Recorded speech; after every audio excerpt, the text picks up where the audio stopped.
Bonjour et bienvenue sur la chaîne de la Liberté Immobilière, c'est Gaëtan. Aujourd'hui, on va parler loi, législation, tout ce que vous devez savoir sur ce qui peut se passer dans l'immobilier, toutes ces lois qui menacent le cash flow que vous pouvez dégager de vos appartements ou de vos maisons. On va essayer de mettre tout ça à plat, d'essayer de voir ce qui se passe, ce qui s'est passé, ce qui pourrait se passer, de sorte à pouvoir mieux anticiper le futur. Alors déjà, les lois dont on parle le plus en ce moment, donc toujours début mi-2019, c'est la réforme complète du LMNP, donc le loueur meublé non professionnel, qui, paraît-il, serait supprimé car il apporterait trop d'avantages du point de vue fiscal, trop de réductions d'impôts, et du coup l'État ça ne l'arrange pas d'avoir autant de réductions d'impôts parce qu'il gagne nettement moins. Alors il faut savoir que cette loi, ça fait déjà des années qu'ils en parlent, ça fait des années qu'ils essayent de faire quelque chose pour la faire rentrer, seulement ça n'a encore jamais été fait.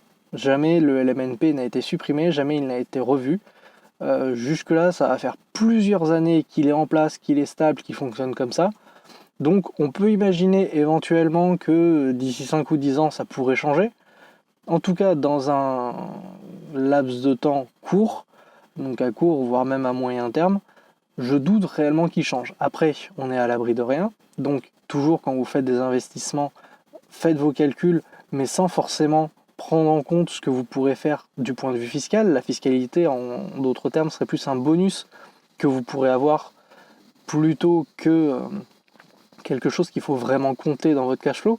Parce que le problème de la fiscalité, c'est qu'elle peut changer. Les lois changent tous les ans. Du coup, prendre ça en compte pourrait vraiment être compliqué.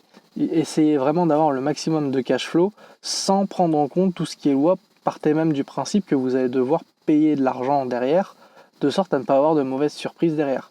Si jamais vous arrivez à ne pas payer d'impôts, voire même en payer de moins en moins, tant mieux pour vous, ce sera que du bonus, mais ne comptez pas là-dessus, de sorte à ne pas vous faire surprendre derrière.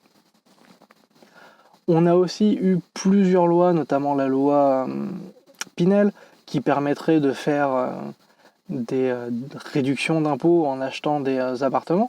Je vous ai déjà dit ce que j'en pensais dans une précédente vidéo, donc je vous laisserai retourner la voir si vous voulez voir un peu comment elle marche et réellement ce qu'il y a derrière cela.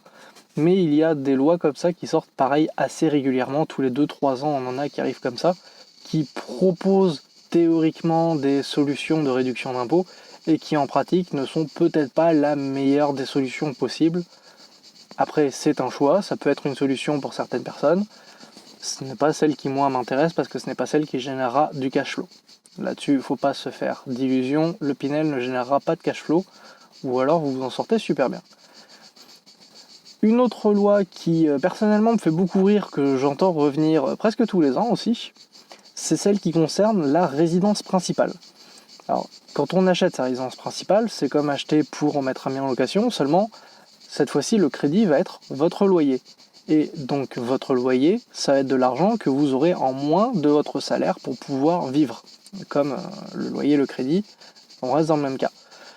Mais ce que l'État avance, et ce que certains ministres avancent, c'est qu'une fois que le crédit est remboursé, eh bien, le salaire final qui reste à la personne qui habite dedans augmente de ce qu'elle n'a plus à payer.